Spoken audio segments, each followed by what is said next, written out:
News 18 digital ಕಂಟೆಂಟ್ಗೆ ಸ್ವಾಗತ. ನಾನು ಬಾಗಲಕೋಟೆ ಜಿಲ್ಲಾ ವರದಿಗಾರ ಮಂಜುನಾಥ್ ತಳವಾರ್. ಬಾಗಲಕೋಟೆಯ ಉಪಚುನಾವಣೆ ಕಾವು ಜೋರಾಗಿದೆ. ಎರಡೂ ಪಕ್ಷಗಳಿಂದ ಗೆಲುವಿಗಾಗಿ ಇನ್ನಿಲ್ಲದ ಕಸರತ್ತುಗಳು, ತಂತ್ರಗಾರಿಕೆಗಳು ನಡೀತಾ ಇದ್ದಾವೆ. ಕಾಂಗ್ರೆಸ್ಗೆ ಈ ಒಂದು ಕ್ಷೇತ್ರವನ್ನ ಉಳಿಸಿಕೊಳ್ಬೇಕಾದಂತದ್ದು ಪ್ರತಿಷ್ಠೆಯಾಗಿದ್ರೆ, ಬಿಜೆಪಿಗೆ 2023ರ ಸೋಲನ್ನ ಸೇಡಿ ತೀರಿಸಿಕೊಳ್ಬೇಕಾದಂತ ಅವಕಾಶ ಒದಗಿ ಬಂದಿದೆ. ಇದೇ ಹಿನ್ನೆಲೆಯಲ್ಲಿ ಇದೀಗ ರಾಜ್ಯ ಮಟ್ಟದ ನಾಯಕರು ಕ್ಷೇತ್ರದಲ್ಲೇ ಬಿಡುಬಿಟ್ಟು ಇನ್ನಿಲ್ಲದ ತಂತ್ರಗಾರಿಕೆಗಳನ್ನ ಮಾಡ್ತಾ ಇದ್ದಾರೆ. ಇದರ ಮಧ್ಯೆ ಇದೀಗ ಬಸನಗೌಡ ಪಾಟೀಲ್ ಯತ್ನಾಳ್ ಅವರ ಹೆಸರು ಕೂಡ ಬಿಜೆಪಿಯ ಕಾರ್ಯಕರ್ತರಲ್ಲಿ ಸಾಕಷ್ಟು ಚರ್ಚೆಯನ್ನ ಹುಟ್ಟುಹಾಕಿರುವಂತದ್ದು. ಬಸನಗೌಡ ಪಾಟೀಲ್ ಯತ್ನಾಳ್ ಅವರು ಈ ಒಂದು ಕ್ಷೇತ್ರದ ಉಪಚುನಾವಣೆಯ ಪ್ರಚಾರಕ್ಕೆ ಬರ್ತಾ ಇದ್ದಾರಾ ಅಥವಾ ಇಲ್ವಾ ಅನ್ನುವಂಥದ್ದು ಒಂದು ಕುತೂಹಲ ಮನೆ ಮಾಡಿದೆ. ಅದೇ ಹಿನ್ನೆಲೆಯಲ್ಲಿ ಸಾಕಷ್ಟು ಪ್ರಶ್ನೆಗಳು ಕೂಡ ಉದ್ಭವ ಆಗಿರುವಂತದ್ದು. ಆ ವಿಚಾರವನ್ನ ಹೇಳೋದಕ್ಕೂ ಮುನ್ನ ನೀವಿನ್ನೂ ಕೂಡ ನ್ಯೂಸ್ 18 ಅನ್ನ ಡಿಜಿಟಲ್ ಪ್ಲಾಟ್ಫಾರ್ಮ್ ನಲ್ಲಿ ಫಾಲೋ ಮಾಡ್ತಾ ಇಲ್ಲ ಅಂತಂದ್ರೆ ಈ ಕೂಡಲೇ ಸಬ್ಸ್ಕ್ರೈಬ್ ಮಾಡಿ, ಫಾಲೋ ಮಾಡಿ. ಹೌದು, ಉಪಚುನಾವಣೆಯಲ್ಲಿ ಬಸನಗೌಡ ಪಾಟೀಲ್ ಯತ್ನಾಳ್ ಅವರು ಬಿಜೆಪಿ ಅಭ್ಯರ್ಥಿಯ ಪರವಾಗಿ ಪ್ರಚಾರಕ್ಕೆ ಬಂದ್ರೆ ಒಳ್ಳೆಯದು ಅನ್ನುವಂತಹದ್ದು ಬಿಜೆಪಿ ಕಾರ್ಯಕರ್ತರಲ್ಲಿರುವ ನಿರೀಕ್ಷೆಗಳು. ಆದ್ರೆ ಈ ಒಂದು ನಿರೀಕ್ಷೆಯನ್ನ ರಾಜ್ಯ ಮಟ್ಟದ ನಾಯಕರು ಯಾವ ರೀತಿಯಾಗಿ ನೋಡ್ತಾರೆ ಅನ್ನುವಂತಹ ಪ್ರಶ್ನೆ ಕೂಡ ಮತ್ತೊಂದ್ ಕಡೆ ಎದುರಾಗಿರುವಂತದ್ದು. ಒಂದ್ ಕಡೆ ಬಾಗಲಕೋಟೆಯ ಬಿಜೆಪಿ ಅಭ್ಯರ್ಥಿಯಾಗಿರುವಂತಹ ವೀರಣ್ಣ ಚರಂತಿಮಠ ಅವರಿಗೆ ಬಸನಗೌಡ ಪಾಟೀಲ್ ಯತ್ನಾಳ್ ಅವರು ಅತ್ಯಂತ ಆಪ್ತರು. ಸಾಕಷ್ಟು ವರ್ಷಗಳಿಂದನೂ ಕೂಡ ಇಬ್ರು ಕೂಡ ಒಂದು ಅತ್ಯಾಪ್ತ ಸ್ನೇಹವನ್ನ ಹೊಂದಿರುವಂತದ್ದು. ಅದೇ ಹಿನ್ನೆಲೆಯಲ್ಲೇ ಅದಕ್ಕೆ ಪೂರಕ ಎನ್ನುವಂತೆ ವೀರಣ್ಣ ಚರಂತಿಮಠ ಅವರು ಕೂಡ ಮಾಧ್ಯಮಗಳ ಮುಂದೆ ಮಾತನಾಡುವಂತಹ ಸಂದರ್ಭದಲ್ಲಿ ಬಸನಗೌಡ ಪಾಟೀಲ್ ಯತ್ನಾಳ್ ಅವರು ಪ್ರಚಾರಕ್ಕೆ ಬರಬಹುದು ಅನ್ನುವಂತಹ ಮಾತುಗಳನ್ನ ಆಡಿದ್ದಾರೆ. ಅದೇ ರೀತಿಯಾಗಿ ಯತ್ನಾಳ್ ಅವರು ಕೂಡ ವೀರಣ್ಣ ಚರಂತಿಮಠ ಅವರು ನನಗೆ ಅತ್ಯಾಪ್ತರು, ಅವರು ನನ್ನ ಕಷ್ಟ ಕಾಲದಲ್ಲಿ ಕೂಡ ಅವರು ನನಗೆ ಸಹಾಯ ಮಾಡಿದ್ದಾರೆ ಅನ್ನುವಂತಹ ಮಾತುಗಳನ್ನ ಹೇಳಿದ್ದಾರೆ. ಆದ್ರೆ ಇಲ್ಲಿ ಪ್ರಚಾರಕ್ಕೆ ಯಾವ ರೀತಿಯಾಗಿ ಬರ್ತಾರೆ, ಯಾವ ವೇದಿಕೆಯಲ್ಲಿ ಭಾಗವಹಿಸ್ತಾರೆ ಅನ್ನುವಂಥದ್ದು ಕೂಡ ಕಾರ್ಯಕರ್ತರಲ್ಲಿ ಇರುವಂತಹ ಕುತೂಹಲ. ಯಾಕಂತಂದ್ರೆ ಬಸನಗೌಡ ಪಾಟೀಲ್ ಯತ್ನಾಳ್ ಅವರನ್ನ ಈಗಾಗಲೇ ಬಿಜೆಪಿಯಿಂದ ಉಚ್ಚಾಟನೆ ಮಾಡಲಾಗಿದೆ. ಒಂದ್ ಕಡೆ BY ವಿಜಯೇಂದ್ರ ಮತ್ತು ಯತ್ನಾಳ್ ಅವರ ನಡುವೆ ಒಂದು ವಾಗ್ಯುದ್ಧನೆ ಪ್ರತಿನಿತ್ಯ ಕೂಡ ನಡೆಯುವಂಥದ್ದು. ಇದರ ಹಿನ್ನೆಲೆಯಲ್ಲಿ ಅವರವರ ಬೆಂಬಲಿಗರು, ಅಂದ್ರೆ ಒಂದ್ ಕಡೆ ಯತ್ನಾಳ್ ಅವರ ಬೆಂಬಲಿಗರು, ಮತ್ತೊಂದ್ ಕಡೆ ವಿಜೇಂದ್ರ ಅವರ ಬೆಂಬಲಿಗರು ಸೋಷಿಯಲ್ ಮೀಡಿಯಾದಲ್ಲಿ ಕಚ್ಚಾಟವನ್ನ ನಡೆಸ್ತಾನೆ ಇರ್ತಾರೆ. ಪರಸ್ಪರ ಪೋಸ್ಟ್ಗಳು ಬರ್ತಾನೆ ಇರ್ತವೆ.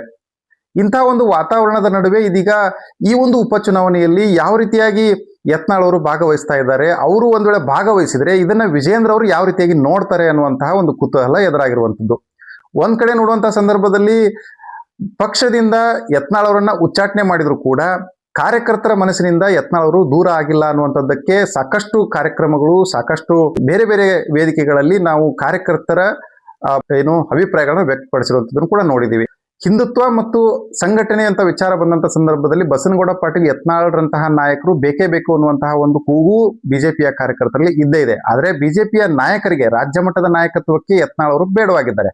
ಹಾಗಾದ್ರೆ ಇದನ್ನ ಬ್ಯಾಲೆನ್ಸ್ ಮಾಡೋದು ಹೇಗೆ ಅನ್ನುವಂತಹ ಒಂದು ಸಂದಿಗ್ಧ ಪರಿಸ್ಥಿತಿಯಲ್ಲಿ ಬಿಜೆಪಿ ಅಭ್ಯರ್ಥಿ ವೀರಣ್ಣ ಚರಂತಿಮಠ ಅವರಿದ್ದಾರೆ. ಯಾಕಂತಂದ್ರೆ ಬಸನಗೌಡ ಪಾಟೀಲ್ ಯತ್ನಾಳ್ ಅವರಿಗೆ ಬಹಿರಂಗವಾಗಿ ನೀವು ಬಂದು ನಮ್ಮ ಜೊತೆಗೆ ನಿಂತ್ಕೊಳ್ಳಿ, ನಮ್ಮ ಬಗ್ಗೆ ಪ್ರಚಾರವನ್ನ ಮಾಡಿ ಅಂತ ಹೇಳುವಂತಹ ಪರಿಸ್ಥಿತಿಯಲ್ಲೂ ಕೂಡ ವೀರಣ್ಣ ಚರಂತಿಮಠ ಅವರು ಇಲ್ಲ. ಯಾಕಂತಂದ್ರೆ ಬಹಿರಂಗವಾಗಿ ನೀವು ಬರಬೇಕು ಅಂತ ಹೇಳಿ ಒತ್ತಾಯ ಮಾಡಿದ್ದಾಗಿದ್ದಲ್ಲಿ ಇಲ್ಲಿ ರಾಜ್ಯ ನಾಯಕತ್ವ ಅಂದ್ರೆ BY ವಿಜಯೇಂದ್ರ ಅವರ ಕೆಂಗಣ್ಣಿಗೆ ಗುರಿ ಆಗ್ಬೇಕಾದಂತಹ ಪರಿಸ್ಥಿತಿ ಬರುತ್ತೆ. ಯಾಕಂತಂದ್ರೆ ವಿಜಯೇಂದ್ರ ಮತ್ತು ಯತ್ನಾಳ್ ಅವರ ನಡುವೆ ಯಾವ ರೀತಿಯಾಗಿ ಒಂದು ವಾತಾವರಣ ಇದೆ ಅನ್ನೋದನ್ನ ಯಾರು ಕೂಡ ಬಿಡಿಸಿ ಹೇಳಬೇಕಾದಂತಹ ಪರಿಸ್ಥಿತಿ ಇಲ್ಲ. ಈ ಹಿನ್ನೆಲೆಯಲ್ಲಿ ಇದೀಗ ಒಂದ್ ವೇಳೆ ಯತ್ನಾಳ್ ಅವರು ಕೂಡ ನಾನು ಪ್ರಚಾರಕ್ಕೆ ಬರ್ತೀನಿ, ಪಕ್ಷದ ವೇದಿಕೆಯಲ್ಲಿ ಭಾಗವಹಿಸ್ತೀನಿ ಅನ್ನೋದಕ್ಕೂ ಕೂಡ ಸಾಧ್ಯ ಇಲ್ಲ. ಯಾಕಂತಂದ್ರೆ ಈ ವೀರಣ್ಣ ಚರಂತಿಮಠ ಅವರು ಎಷ್ಟೇ ಅವರಿಗೆ ಆತ್ಮೀಯರಾಗಿದ್ರು ಕೂಡ ಇಲ್ಲಿ ಪಕ್ಷದ ವೇದಿಕೆಯನ್ನು ಹೊರತುಪಡಿಸಿ ಅವರು ಪ್ರಚಾರವನ್ನ ಮಾಡಬೇಕಾದಂತ ಅನಿವಾರ್ಯತೆ ಇದೆ. ಈ ಹಿನ್ನೆಲೆಯಲ್ಲಿ ಈ ಒಂದು ವಿಚಾರ ಇದೀಗ ಒಂದು ಕಡೆ ನಿರೀಕ್ಷೆ ಮತ್ತು ನಿರಾಸೆ ಎರಡನ್ನೂ ಕೂಡ ಬಿಜೆಪಿಯ ಕಾರ್ಯಕರ್ತರಲ್ಲಿ ಹುಟ್ಟಾಕಿದೆ ಅಂತಾನೆ ಹೇಳ್ಬೇಕಾಗುತ್ತೆ. ಯಾಕಂತಂದ್ರೆ ಹಿಂದುತ್ವದ ಬಗ್ಗೆ ಇರುವಂತಹ ಒಂದಿಷ್ಟು ಗಟ್ಟಿ ನಿಲುವುಗಳೇನಿದಾವೆ ಇವು ಕಾರ್ಯಕರ್ತರ ಮನಸ್ಸಿನಲ್ಲಿ ಅಚ್ಚಳಿದಂತೆ ಉಳಿದಿದ್ದಾವೆ. ಹೀಗಾಗಿನೇ ಯಾವುದೇ ಒಂದು ಬಹಿರಂಗ ಸಮಾವೇಶದಲ್ಲಿ ಯತ್ನಾಳ್ ಅವರು ಬಂದಂತ ಸಂದರ್ಭದಲ್ಲಿ ಕಾರ್ಯಕರ್ತರ ಹುರುಪು ಮತ್ತು ಹುಮ್ಮಸ್ಸಿಗೆ ಬೂಸ್ಟ್ ನೀಡ್ತಾರೆ ಅನ್ನುವಂಥದ್ದನ್ನ ಅಲ್ಲಗಳೆಯುವಂತಿಲ್ಲ. ಅದರ ಜೊತೆಗೇನೆ ಬಾಗಲಕೋಟೆ ಕ್ಷೇತ್ರದಲ್ಲಿ ಬಸನಗೌಡ ಪಾಟೀಲ್ ಯತ್ನಾಳ್ ಅವರು ತಮ್ಮದೇ ಆದಂತಹ ಒಂದು ಹಿಡಿತವನ್ನು ಹೊಂದಿದ್ದಾರೆ, ತಮ್ಮದೇ ಆದಂತಹ ಒಂದು ಪ್ರಭಾವವನ್ನು ಹೊಂದಿದ್ದಾರೆ. ಹಾಗಂತೇಳಿ ಇದೀಗ ಈ ಒಂದು ಉಪಚುನಾವಣೆಯಲ್ಲಿ ಎಲ್ಲವೂ ಕೂಡ ಸರಿಯಾಗುತ್ತಾ ಅನ್ನುವಂಥದ್ದನ್ನು ನೋಡುವಂತ ಸಂದರ್ಭದಲ್ಲಿ ಅದು ಅಷ್ಟು ಸರಳವಾಗಿ ಸಾಧ್ಯ ಇಲ್ಲ. ಯಾಕಂತಂದ್ರೆ ಅಂತಹ ದೊಡ್ಡ ಕಂದಕನೇ ಈಗ ಬಿಜೆಪಿ ಮತ್ತೆ ಯತ್ನಾಳ್ರ ನಡುವೆ ಇರುವಂತದ್ದು. ಇದನ್ನ ಸರಿಪಡಿಸಬೇಕಾದ್ರೆ ಇನ್ನೂ ಹಲವಾರು ದಿನಗಳು ಕೂಡ ಹೋಗುವಂತಹ ಸಾಧ್ಯತೆಗಳಿದಾವೆ. ಬಿಜೆಪಿಯ ಕಾರ್ಯಕರ್ತರು ಬಸನಗೌಡ ಪಾಟೀಲ್ ಯತ್ನಾಳ್ ಅವರು ಈ ಒಂದು ಪ್ರಚಾರಕ್ಕೆ ಬರ್ತಾರೆ ಅನ್ನುವಂತಹ ನಿರೀಕ್ಷೆಯನ್ನ ಇಟ್ಕೊಂಡು ಕಾದು ಕುಳಿತಿದ್ದಾರೆ. ಆದ್ರೆ ಆ ಒಂದು ಕಾರ್ಯಕರ್ತರ ನಿರೀಕ್ಷೆಗಳನ್ನ ಇಲ್ಲಿರ್ತಕ್ಕಂಥ ಅಭ್ಯರ್ಥಿಗಳಾಗ್ಲಿ ಅಥವಾ ಯತ್ನಾಳ್ರಾಗ್ಲಿ ಅಥವಾ ಪಕ್ಷ ಆಗ್ಲಿ ಯಾವ ರೀತಿಯಾಗಿ ನೋಡುತ್ತೆ ಅನ್ನೋದ್ರ ಕೂಡ ಇಲ್ಲಿ ಸಾಕಷ್ಟು ಕುತೂಹಲ ಮೂಡಿಸಿರುವಂತದ್ದು. ಅದೇ ಹಿನ್ನೆಲೆಯಲ್ಲಿ ಒಂದ್ ಕಡೆ ಈಗ ಬಿಜೆಪಿ ಅಭ್ಯರ್ಥಿ ವೀರಣ್ಣ ಚರಂತಿಮಠ ಅವರು ಕೂಡ ಸಂದಿಗ್ಧ ಪರಿಸ್ಥಿತಿಯನ್ನು ಎದುರಿಸ್ತಾ ಇರುವಂತದ್ದು. ಯಾಕಂತಂದ್ರೆ ಯತ್ನಾಳ್ ಅವರನ್ನ ಬಹಿರಂಗವಾಗಿ ತಮ್ಮ ಜೊತೆಗೆ ಕರೆದುಕೊಂಡು ಪಕ್ಷದ ವೇದಿಕೆಯಲ್ಲಿ ಪ್ರಚಾರ ಮಾಡೋದಕ್ಕೂ ಸಾಧ್ಯ ಇಲ್ಲ. ಅವರು ಬಂದು ಪ್ರಚಾರ ಮಾಡುವಂತಹ ಸಂದರ್ಭದಲ್ಲಿ ವೀರಣ್ಣ ಚರಂತಿಮಠ ಅವರು ಭಾಗಿ ಆಗೋದಕ್ಕೂ ಕೂಡ ಒಂದು ರೀತಿ ಕಷ್ಟದ ವಿಚಾರ. ಯಾಕಂತಂದ್ರೆ ಅಲ್ಲಿ ಪಕ್ಷ ಅದನ್ನ ಗಮನಿಸುತ್ತೆ. ಇಲ್ಲಿ ಒಂದು ವಿಚಾರವನ್ನ ಗಮನಿಸಬೇಕು, ಬಿಜೆಪಿಯ ಕಾರ್ಯಕರ್ತರು ಏನು ಸಣ್ಣ ಪುಟ್ಟ ಮುಖಂಡರುಗಳು ಒಂದ್ ವೇಳೆ ಯತ್ನಾಳ್ ಅವರ ಜೊತೆಗೆ ಬೇರೆ ಬೇರೆ ಕಾರ್ಯಕ್ರಮಗಳಲ್ಲಿ ಬೇರೆ ಬೇರೆ ವೇದಿಕೆಗಳಲ್ಲಿ ಅವರ ಜೊತೆಗೆ ಕಾಣಿಸ್ಕೊಂಡಂತ ಸಂದರ್ಭದಲ್ಲಿ ಅವರಿಗೆ ಪಕ್ಷ ವಿರೋಧಿ ಮತ್ತು ಪಕ್ಷ ವಿರೋಧಿ ಚಟುವಟಿಕೆಯನ್ನು ಮಾಡ್ತಾ ಇದ್ದಾರೆ ಅನ್ನುವಂತ ಒಂದು ಹಣಿಪಟ್ಟಿಯನ್ನು ಕಟ್ಟಲಾಗುತ್ತೆ. ಹಾಗಾದ್ರೆ ಈ ಒಂದು ಉಪಚುನಾವಣೆಯಲ್ಲಿ ಯತ್ನಾಳ್ ಅವರು ಕ್ಷೇತ್ರಕ್ಕೆ ಬಂದ್ರೆ ಅವ್ರ ಜೊತೆಗೆ ಗುರುತಿಸ್ಕೊಳ್ಳುವಂತವ್ರು ಯಾರು? ಆ ಒಂದು ಸಂದರ್ಭದಲ್ಲಿ ಒಂದ್ ವೇಳೆ ಬಿಜೆಪಿ ಕಾರ್ಯಕರ್ತರು ಅವರೊಂದಿಗೆ ಗುರುತಿಸಿಕೊಂಡು ಪ್ರಚಾರ ಕಾರ್ಯದಲ್ಲಿ ಭಾಗಿಯಾದ್ರೆ ಅವರಿಗೆ ಯಾವ ರೀತಿಯಾದಂತಹ ಪಟ್ಟವನ್ನ ಕಟ್ತೀರಿ ಅನ್ನುವಂಥದ್ದು ಕೂಡ ಒಂದು ಪ್ರಶ್ನೆ ಎದುರಾಗುವಂಥದ್ದು. ಇದೇ ಹಿನ್ನೆಲೆಯಲ್ಲಿ ಇದನ್ನ ಪಕ್ಷ ಎರಡೂ ರೀತಿಯಲ್ಲಿ ಅಳೆದು ತೂಗಿ ನೋಡುವಂತಹದ್ದು ಪಕ್ಷದ ಜವಾಬ್ದಾರಿಯಾಗಿದೆ. ಅದರ ಜೊತೆಗೆ ವೀರಣ್ಣ ಚರಂತಿಮಠ ಅವ್ರಿಗೂ ಕೂಡ ಈ ಒಂದು ಸಂದಿಗ್ಧ ಪರಿಸ್ಥಿತಿಯನ್ನು ಎದುರಿಸಬೇಕಾದಂತಹ ಸ್ಥಿತಿ ಬಂದೊದಗಿದೆ.